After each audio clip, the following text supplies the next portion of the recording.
Now, as you might have heard, Nigeria has risen up the ranks of the 2025 Global Terrorism Index, climbing to 6th place and moving up from the 8th position it had occupied in 2023 and 2024.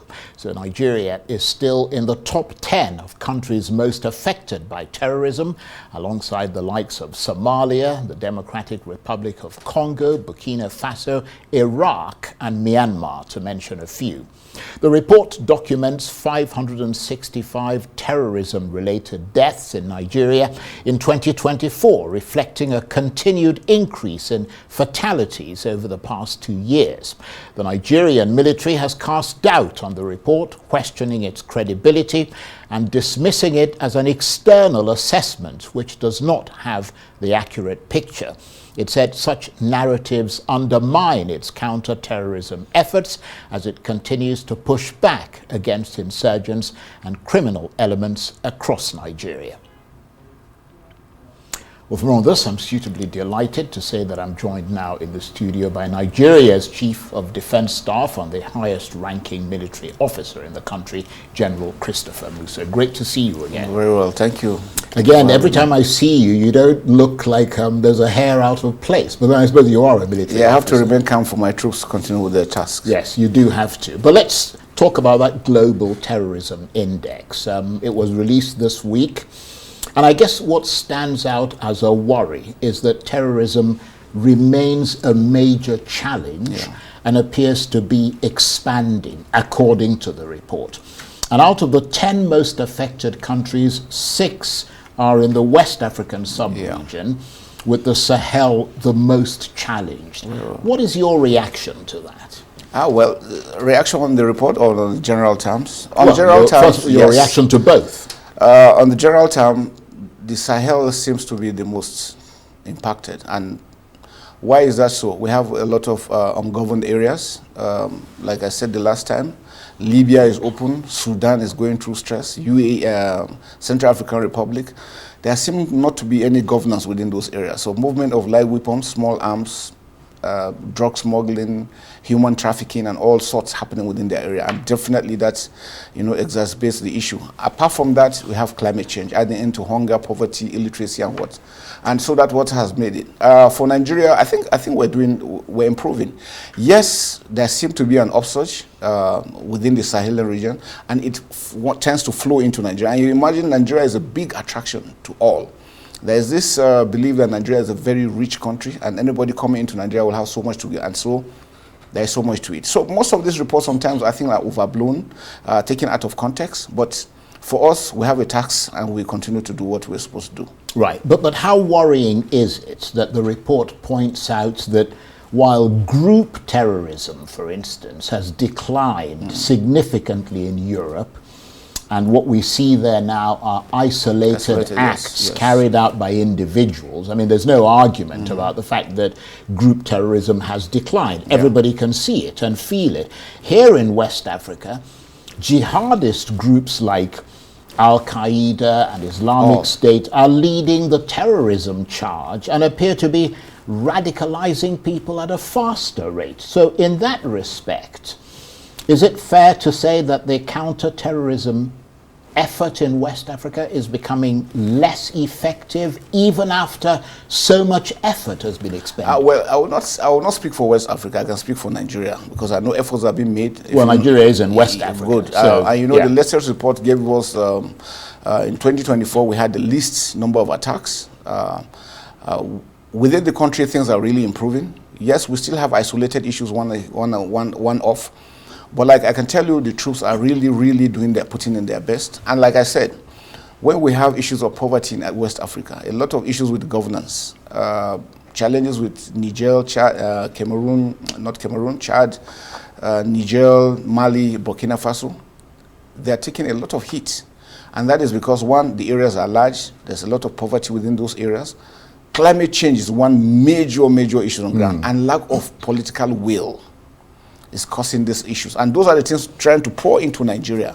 And so whatever efforts we are making, as long as these things are there, it's going to be a challenge. And that's why the federal government is moving up to make sure that we have a very wonderful border management system, because we have to protect our borders. If you notice, most of these guys coming with this flow into Nigeria from outside, and that's why it's critical. And that's why for us, the 3 countries that have gone, we are still militarily discussing with them. Just recently, we have their DDR teams, disarmament team, visiting Nigeria. They were here for about a week. But they didn't attend your recent meeting. No, that was the recent meeting was for the chiefs of defense staff. They actually didn't attend, but on our own part, because they feel politically they felt they should stay away. But they had no place. They had no place. Really. Yes. But as it is, for us as the military, we still do a lot of training together. We still have their men in our training schools here in Nigeria to tell you how we still work together. So we don't have such issues. But the truth about it is that, especially for these 3 countries, it's important that they get their leadership right, and then they're able to do a lot. That will also, and that's why for us in Nigeria, we have more to lose if they don't get it right. And that's why whatever it takes, politically, military, we need to partner with them to ensure that they're When you say get their leadership right, what do you mean? Democracy. They must have a democratic system that will be able to assist them into taking decisions that will help the country. If they don't do that, it's going to create more issues for them, more problems, and these are the things that exacerbating these issues on ground. So those are the things I think they need to really look at. Indeed. Now, let's return specifically to Nigeria and what the report says about this country. Beyond sort of the bits and pieces and the parts and so on, is the country faring better or worse when it comes to terrorism? Because even the report itself seems to suggest that there has been something like a 38% decrease in incidents of terrorism. Yeah, I mean, more than that, I think, because, I mean, if you move around the country, you see that a lot of things have improved. Farmers are going back to their farms. Things are happening here and there. There's a lot of peace really coming around. So we look at it from their report. Sometimes, well, I don't want to argue on how they come about their indices, but what I can say is that Nigerians also know that things are really improving. We all need to join hands together to continue to do. And remember, I've always said it. It's not always everybody that is really happy that things are getting. Because if you notice how we get, most times when we're succeeding, that's where we have this pushback. And the question is why? Yeah, but what the index suggests, what this suggests, is that the index is actually fair. Because the index is saying that terrorism-related incidents have decreased in Nigeria by 38%. But it says that conversely, even though the incidents have decreased, it showed an increase in terror-related deaths. Well, terror-related. What do you make of that? Well, I don't know what they mean by terror-related deaths. Well, I can explain that to you. Yes. What they're saying is that even though there are fewer incidents, the impact of those fewer incidents is greater. Okay. So, in other words, when there's going to be a terrorism attack, it is likely to kill more people. So you may not have like a daily terrorist, you may have it, I don't know, once a month or whatever. But when that once a month happens, it kills a greater number of people, which suggests better planning on the part of the militants. Okay, let me tell you, what they do is that because they know they can't withstand the forces, the federal forces, they look for soft spots. Now, once you are deployed in this area, what they do is that they look for soft areas where there's nobody, maybe nobody has any issues there, and that's when they attack. And what do they use?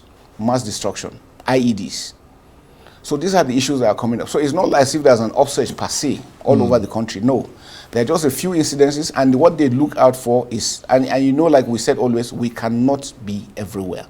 And so the efforts are being made to make sure that we stem this effort, and everybody is working towards that. And I can tell you, things are really improving. And unfortunately for you, you seem to be I hate to say that, but, from a public point of view, the military, the army seems to be the only, because, as you correctly pointed out in previous sort of interviews, you're not the only one who's supposed to be doing this. There's supposed to be police, there's supposed to be other things. Correct. But you seem to be the one doing it. Yes, when it gets to this stage and it's beyond the police, the military steps in, and that's where we are doing. Now, like I said, how do we stop this? Now, let's get back. How did we get here?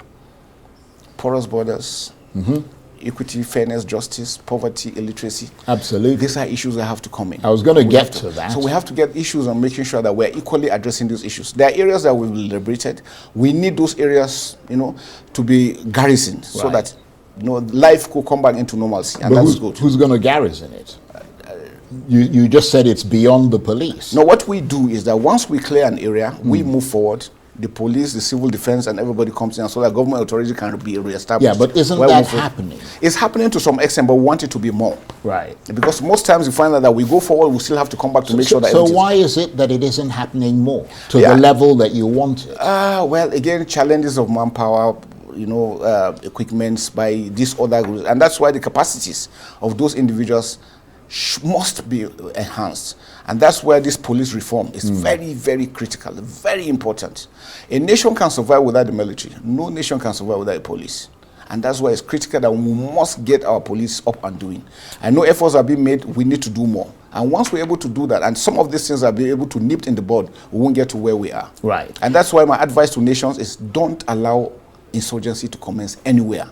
It's a very, very difficult thing to treat. Example, in Afghanistan, Americans were there for 20 years, spending almost $1 billion daily. Yeah, but it's different. It's not America's country. This is your country. No, but it doesn't matter. You are dealing with the same people. Yeah, but you know your country better. I mean, you wouldn't go and carry out an insurgency in America and get away with it. Well, I don't know what you mean by better, because with all the technology and all the things, the know-how, and Americans are not from the first time. Yeah, but they're in a foreign country. That's a different thing. But the people in that place know the worst part. Terrain. The scenario for both is that you are fighting somebody who has nothing to lose. All he cares about is destruction. It's either we are with him or you are against him. Anybody against him, he doesn't care who he kills. They're killing children, they're killing innocent individuals. They don't care. Yeah, but you can't do anything on a massive scale in the United States and on a massive consistent scale for over a decade. It's not going to be possible. Well, again, geography. You look at the geography within the United States and you look at geography in Nigeria. They're not too different. They're not two same issues. But the truth about it is that it's a difficult operation, and it's an operation that shouldn't start. But once it starts, you have to put these steps into place to make sure that everybody is on board. And I'm happy where we're getting some successes now, because Nigerians are beginning to understand that they equally have a role to play.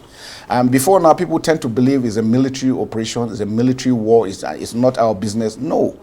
But now we get the support from the populace, we get information as quickly, and as quickly as we get this information, actions are taken. And that's why things are improving. If you go to Kaduna State, before now there are areas where people dare not go. But now markets are back, farmers are going back to farm, Zamfara State, Kebbi, and all this. So things are improving gradually. Yes, we might have these incidences one or twice, because it's what we're fighting. So that's why it's important for us to understand. And is it easy for people to get in touch with you? No, very easy. Because I mean, these things should be in the news all the time. Very, very easy. But again, we have this issue of having to also protect giving those information. No, I know, but in terms of the number to contact, the places, I mean, that should be on television sets every single day. Yes, we have them, because what we do is that for the safety of the individual. Now we have some call numbers. I think we'll get them across to you. We have some call numbers you could do, but for the commanders on ground, we have given them the authority to mix with them and then pass their numbers around. So once you see something, you report as quickly as possible. So you're concentrating obviously in those areas. No, very well. But obviously anybody across Nigeria could hear something and get in touch with you. Yes. But I mean, we were talking earlier about the fact that we're seeing less number of incidents, but greater number of deaths, which, as I said, suggests better planning. One incident, for example, in Yobe State, that report points out in 2024 led to the deaths of more than 120 people. Not correct. I mean, that's why I've told you. That's a massive that scale. There are some individuals that are happy when Nigeria is bleeding, or when Nigeria seems to bleed. And whatever, remember, not long ago, some people told us in 2025 Nigeria was going to pack up. I hope you don't forget that. So there are individuals that are not really happy things are really working well. And it seems when we're getting it better, that's when all this information comes in. I also remind you about the human rights report, the Reuters report, where they say we're illegal abortion over 10,000 people. It is whenever we're succeeding that we have this pushback. And the question I ask, what's the intent? What do they want to achieve? Is it to demoralize our troops or make them what? So are you saying that more than 100 people weren't No, killed in not Yobe to, State. I can tell So you. how many people were killed? I think they're not up to 50. And why was that so? We have always warned, please don't trade with these individuals. No, but you know that there's a difference. Sorry to interrupt Okay. you, General, but there's a difference between. I mean, we are reporters. Okay, good. And oftentimes the military gives a number. Yeah. But when you go and talk to the local people, they have a different number. Yeah. So when you say there are 50 dead, and when the local people are saying there are more than 120 are There's dead, no local, because there's a big disparity. The truth about it is, I see, we know what it implies. Credibility is very important. We don't want to lose that, because once people cannot believe in what we are telling them, then we will lose the war. And we don't do that. So when we give you a figure, it's not like we're lying. Initially, we can give you a smaller figure until we confirm. And once we verify, we'll come out with the actual figure. Why is that so? What really happened then is that the communities were trading with those individuals. And then it was a deal that went back between them, just like the Lakurawas. You bring and that's why we say, don't ever bring a monster to yourself. You think he's there for you. When the chips are down, he's going to come after. It has repeatedly happened. When Boko Haram started, if we had nipped it in the bud, we wouldn't have gotten to where we are. So the important is that some people will come in and say, no, we are your village people, can provide you some local protection, or we're this, we're that, we're that. And then you give them up. Once they come in and they settle in, the next thing is they start asking for their pounds of flesh. And that's what they do. And that's exactly what happened. It was a deal gone back between the communities, and that's what really happened. So before the troops could even get there, it was already too late. So what do you make of the report's recommendations?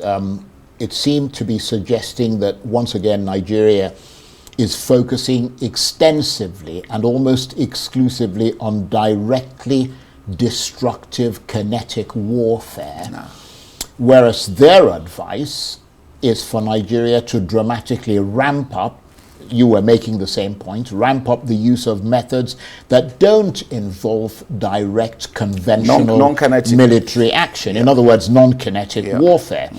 And from your perspective as a military man, I would imagine that that message is less for you and more for the politicians and perhaps the national security advisor. Fantastic. Well, that's been done. I can guarantee you that it's been done. We were working in tandem.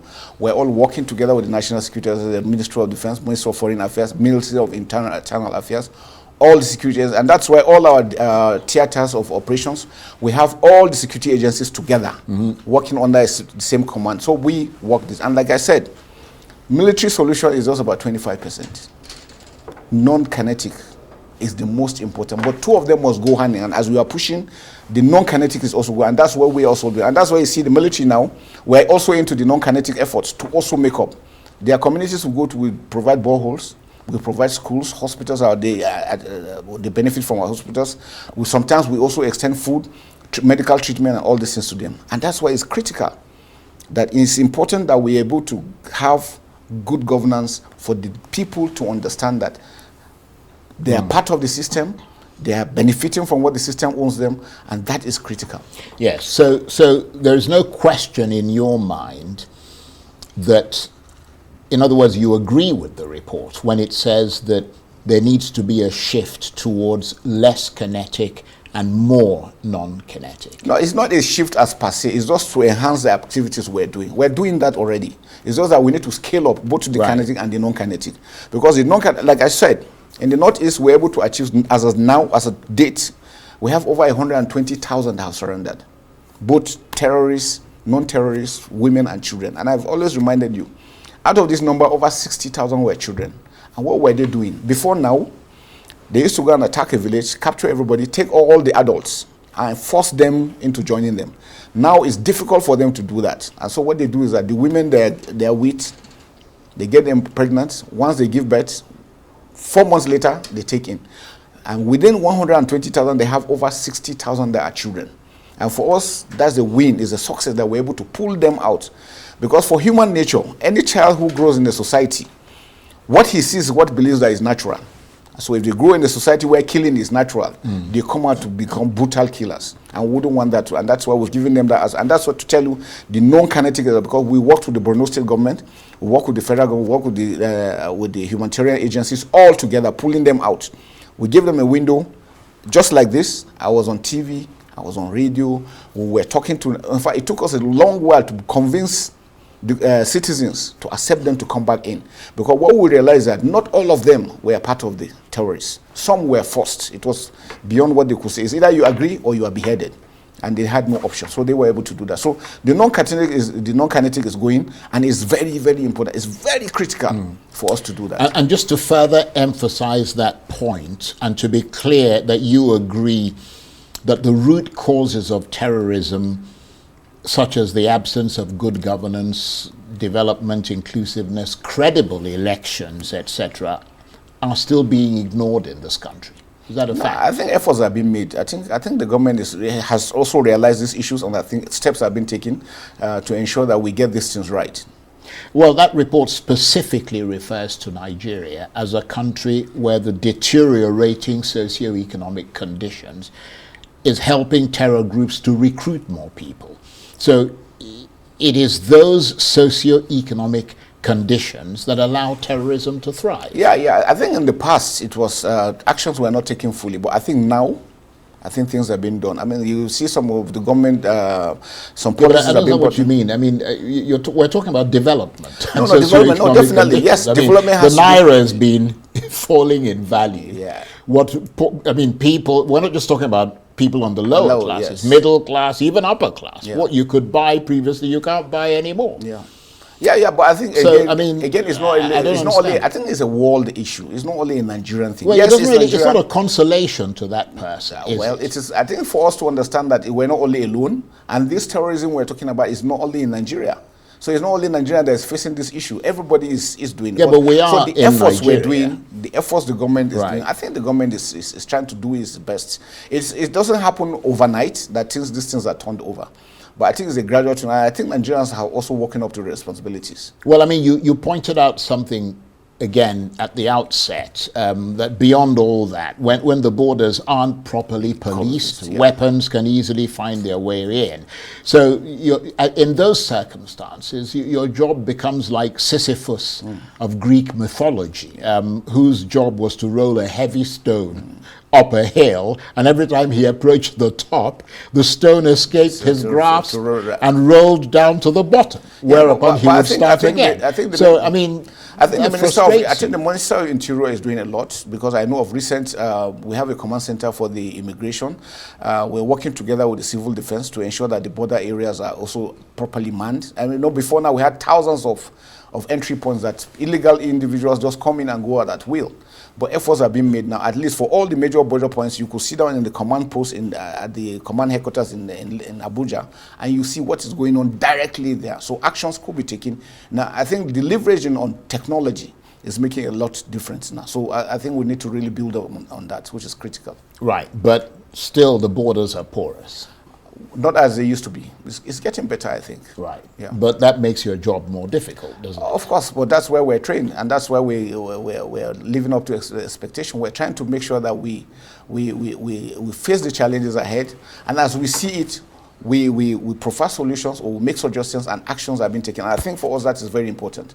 It is interesting that the report doesn't actually factor in what is happening in the Northwest, for example, with criminal gangs, kidnap people, sack entire villages, especially those that are close to minerals or have livestock, etc. So in a sense, this report was the tip of a much bigger iceberg. Northwest is getting better, a lot better. So probably that's why they didn't speak about it. We changed our they were focusing on terrorism. No, is terrorism the same thing? The Northwest, because we have changed our operations. Before now, we used to have two divisions fighting separately. Now we've collapsed them into one command, Operation Fansanyama, under one commander, with the GOC 1 div and GOC 8 div working together, holding the border. So now it has given us so much, and that's why you see the Northwest is really, really getting better.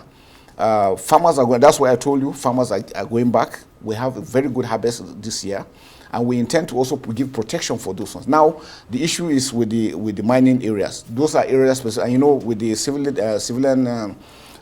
defense, they have the mine guards. They are also equally working. They are scattered all over. So I think the government now is equally trying to put them together, because before now, like I said, the mistake we always do is that we allow things to fall until we try to address them back in. But steps are now being taken because we know how dangerous it is. I can tell you, Colombia, as we speak, their greatest threat now is not even drugs or whatever, illegal mining. So it's not a Nigerian thing, but it is what we are doing about it that is really, really very critical. And we understand that if we don't stop them, that's where they get the funds to buy weapons and then to continue to do that. So we have, part of our efforts now is we are identifying with the oxygen, logistics, funding, leadership. And that's why you see things gradually are now picking up. Why we're having challenges is because we don't produce what we need. As we speak, even with your cash, it's difficult to get equipment. It's very, very difficult. And that's why we realize, and we're happy when Mr. President signed the DICOM bill.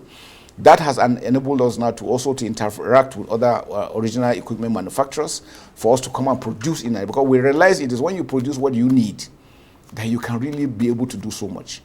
The Ukraine-Russian war is affecting the entire world. I can bet with your money, it's difficult to even get equipment. So, I mean, you've talked about the terrorism issue in the Northeast. Yeah. You've talked now a little bit about the criminal gangs in the Northwest, a little bit. Just give us an overall picture of what the threats, the biggest threats now that you face are in this country when it comes to getting a handle on insecurity.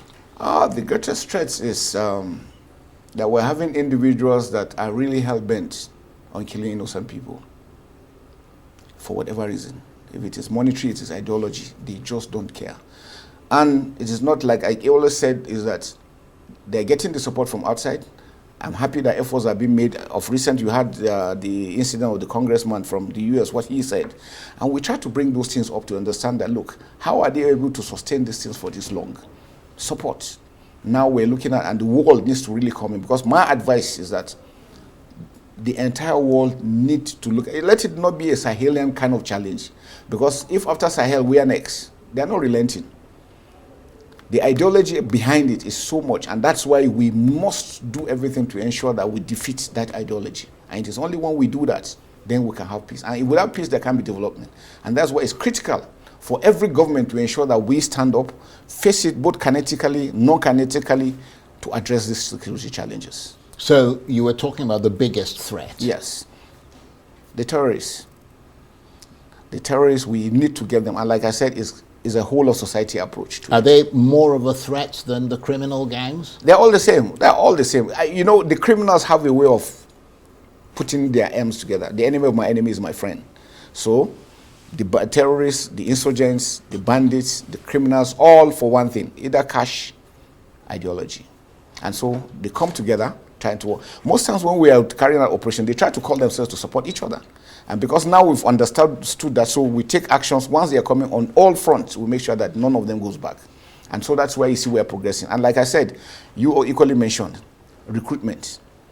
When there is so much poverty, population growth, we have uncontrolled population.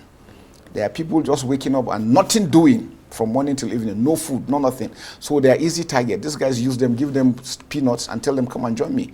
Your government is not doing anything, I'm taking care of you. I could do better. Be with me and not with the government. And that's why we try to encourage Nigerians. Don't allow anybody to deceive you, because you end up dying like they do. And that's why it's important for us to continue to work together as a team.